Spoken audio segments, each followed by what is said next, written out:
so much for staying with us, Dr. Aliyu. Appreciate you staying with us. My pleasure. Now, let's talk about this.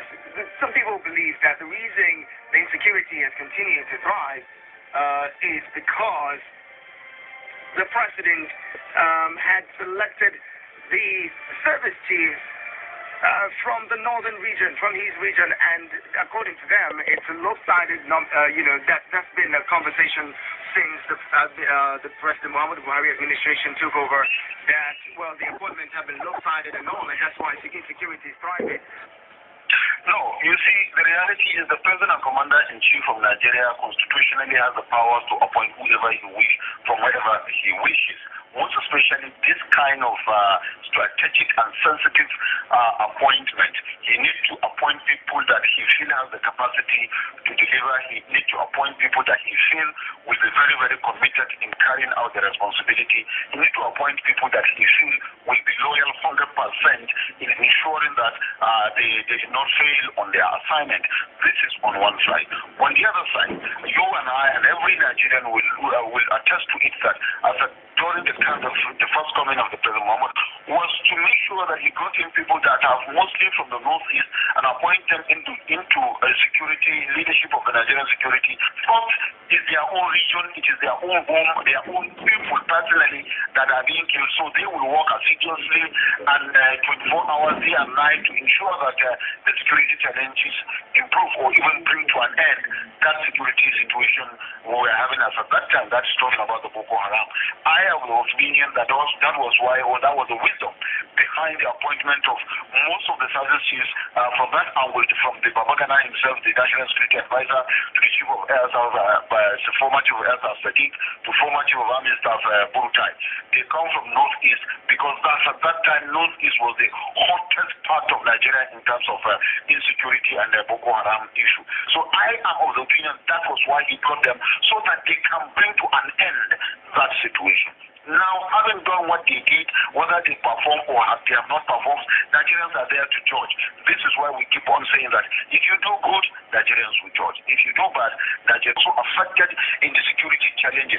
So he's bringing him in as Chief of Army Staff to come and do the needful in those areas so that there will be peace in his own geopolitical zone and peace in Nigeria by extension. Now, coming back to the Inspector General of Police, the appointment is the same thing as it was done in the initial stage where he appointed from the northeast, so that those ones will now carry out with the responsibility of finishing up the Boko Haram insurgency and then role to play as far as the security architecture of Nigeria is concerned. Most possibly what they do is intelligence. They use a lot of the maybe intelligent personnel that they are not that much active. So I don't think that people should be more worried about that of the Navy, because clearly, if you are in Nigeria, you know that they are playing very little role in terms of security, because unless if there's external aggression through the Nigerian seas, that is when the Navy will now be as active as they are expected. But when I say they are not, that is not to say that they are not gallant or they are not good to go. No, they are also battle ready if anything like that comes to a big bad thing. So I don't think the appointment of services from a particular zone is the reason. You go back to Jonathan's era, is it not the same thing? Jonathan did the same thing when he was the President and Commander-in-Chief. So I don't think we should be politicizing this issue of appointment of service chiefs. We should allow the President to decide who he wants to become the service chief. Because appointment of service chiefs, like you know, is purely prerogative of the President, and he has to select who he thinks can do what. And every President will have his own reason for selecting whoever to become whatever. But when there's too much cry on whoever he selected and appointed that is underperformed or it's, I don't think Nigerians shouldn't politicize the issue of security. The issue of security is beyond politics. Right. Practically, it is consuming, it is destroying. So Nigerians should be looking at that of research instead of saying for Nigerians to think about this. Is my opinion anyway, based on my own understanding. People might express their own opinion, but this is my own opinion. But the truth is, there's need for putting the service chiefs and all the security echelon on their toes. They are doing what they think they are doing. They are doing, and the best way to improve, to make them improve, is by the President putting them on their toes, giving them a timeline, and a short timeline, not a long one, within which if they from organization. insecurity alone. Dr. Lee, you're from the north, and the situation in the north of recent hasn't been any pleasant. From the killings and attacks in Kaduna to Plateau to Taraba, Niger State, and the likes. It's just been everywhere. Benue State as well. All of these coming at this time. What seems to be the problem, and what do you think could be the lasting solution to all of these level of insecurity? Before you respond, there's a caller on the line. We'll bring him in. Oh, hi, Ian. Okay, we'll start with that one. Try to call us back. What do you think could provide a lasting solution? Well, what I think will provide a lasting solution, we have said for some part of it, the necessary rejigging and then putting onto the security net on their toes by the president, and he should match his word with action. That is number one. Number two, the security chiefs themselves needed to engage stakeholders at the lowest level. Don't feel big, don't feel too important. You are not too important than any Nigerian. It is just an opportunity that God gave you to be where you are. And so others were there before you, you will also leave that very place. But as you are living, you should be living with a good name, you should live walking with your shoulders high, with your head up, because you have performed, you have done great job, you have done great for Nigeria, and Nigerians are proud of you. This is what the service chiefs and all security heads should be thinking of right now by the time they are leaving office. So if they do that, then they should know that they are not the masters, they are servants of the people, they are appointed to serve Nigeria, the rest of Nigerians.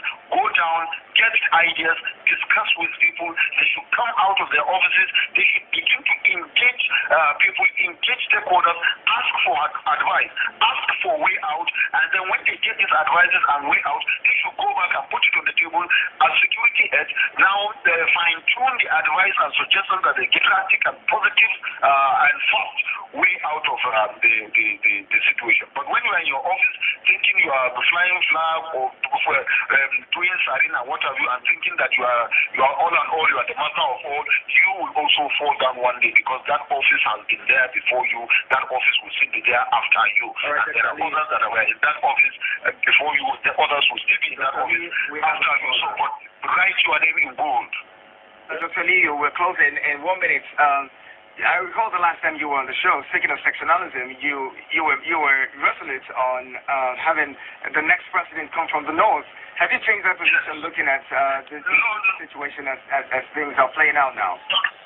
Not in any way. Does that not make you also sectional in your thinking? No. This is politics. Politics is a game of number. And you will know that if you are talking of sectionalism, putting PDP together as a political party, it has ruled Nigeria for 14 years. Or let me say, the other part of Nigeria have ruled Nigeria for 14 years. And then Northern Nigeria, by the time Buhari will be finishing, it will be 10 years. If we are talking of equity, if we are talking of fairness, if we are talking of balance, it means Northern Nigeria should have 4 more years to balance 14 years, then we can go to the next session. We are not saying what we are saying because we are trying to be sectional. We are only talking of equity. We are talking of fairness. That is what we are talking about. So the Northern Conservative Movement is still on its position that power will continue to remain in Northern Nigeria on 2023. By 2027, then it has been balanced. Northern Nigeria would have served for 14 years after 2027. The southern part of Nigeria would have served for 14 years. That is equal. That's equity. That is balance. Every Nigerian today is crying and talking and balance. But then would that mean that we would forget the military regime and all the times that Northerners were empowered? I am not talking about military regime. I am talking of democratic dispensation from 1999 till this time. Okay. Putting the number of years together, by the time Buhari will be finishing, Northern Nigeria would have served for only 10 years out of the total number of years after the return of democracy in 1999. While the Northern Nigeria have served for 14 years. Dr. Awwal Abdullahi Aliyu, President, Northern Consensus Movement, thank you so much for talking with us. It's always a pleasure having a conversation with you. Thank you for having me. My pleasure.